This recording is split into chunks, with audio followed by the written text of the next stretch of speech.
The oil pipeline surveillance contracts in Nigeria's Niger Delta have been reorganized and awarded to different stakeholders. Tantita Security Services is said to have been restructured for strategic reasons to pacify a few former agitators. According to security officials, Tantita Security is expected to provide surveillance services over oil installations within Delta State axis and no longer in Delta, Bayelsa, and Rivers. After reorganization of the contract, they claim Nigeria's government has accommodated new ex-agitators to man installations in their domains.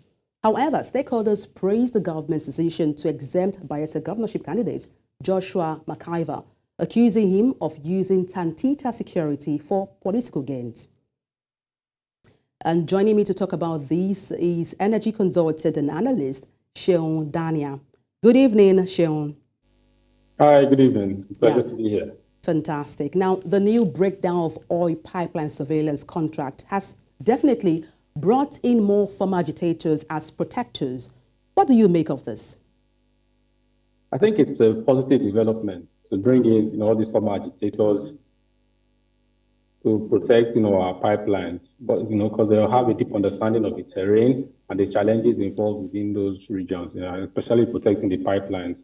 And of course, they are also members of those communities, so they have interests, make sure that they are able to maintain peace and stability within that region. I think, of course, there are risks associated with this approach also, So, for example, each of those agitators, we don't know if they are properly trained to provide and equipped to provide that level of security. And, there's still really no strict oversight to their operations. And I think it's also important that we are aware of the potential conflicts of interest that may occur.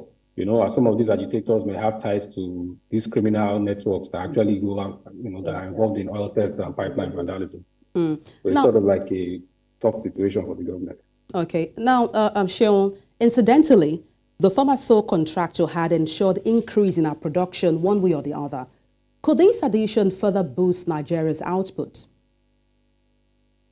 So the first thing is, why was the output reduced? The output was reduced based on, vandalization of pipelines, and then you now have, he has come in and then we'll be able to maybe get production, back up, and this is not as bad. So I think it's a strategy that the government needs to be careful about, but it's too early for us to say if this would actually improve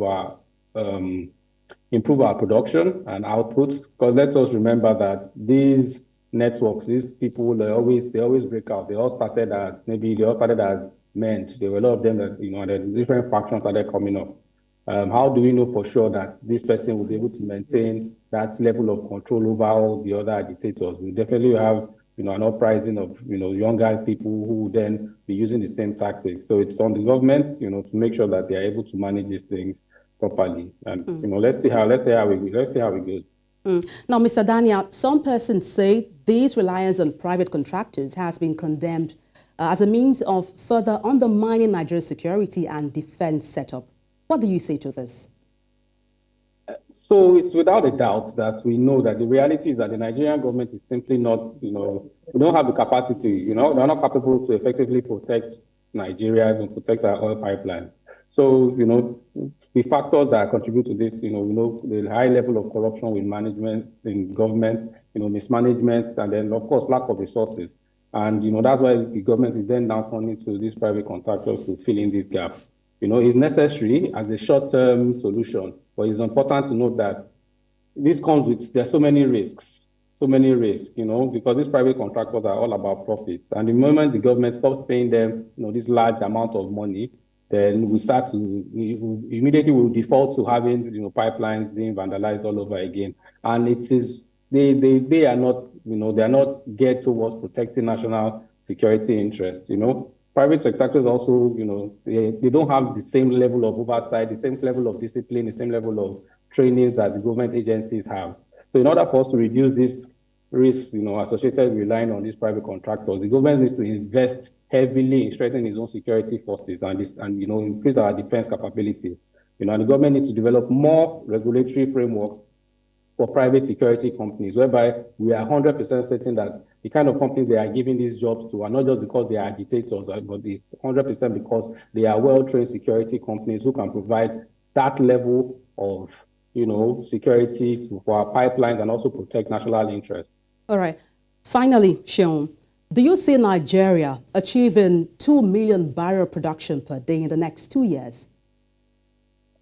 So the fact is, Nigeria is already producing over 2 million barrels per day. Let's say if we look at all the oil fields that we have, all the oil producing fields, and companies that we have in Nigeria, they have the capacity to produce well over 2 million barrels a day. The problem lies in the infrastructure. The infrastructure to be able to harness all that 2 million barrels, channel it from the flow stations to the terminals and be able to export them. And this is where all this pipeline vandalization and insecurity comes up. So Nigeria, as a country, we need to improve on our on the oil infrastructure, get more pipelines in place, get more terminals, and be able to, of course, then negotiate with OPEC so that we can, of course, increase our numbers. Because I know from the last August meeting that OPEC had, the quota that was given to Nigeria was 1.7 million barrels per day. So, of course, even if we were to produce, because we're a member of OPEC, we're not going to be able to actually sell it to the global markets. But, of course, we need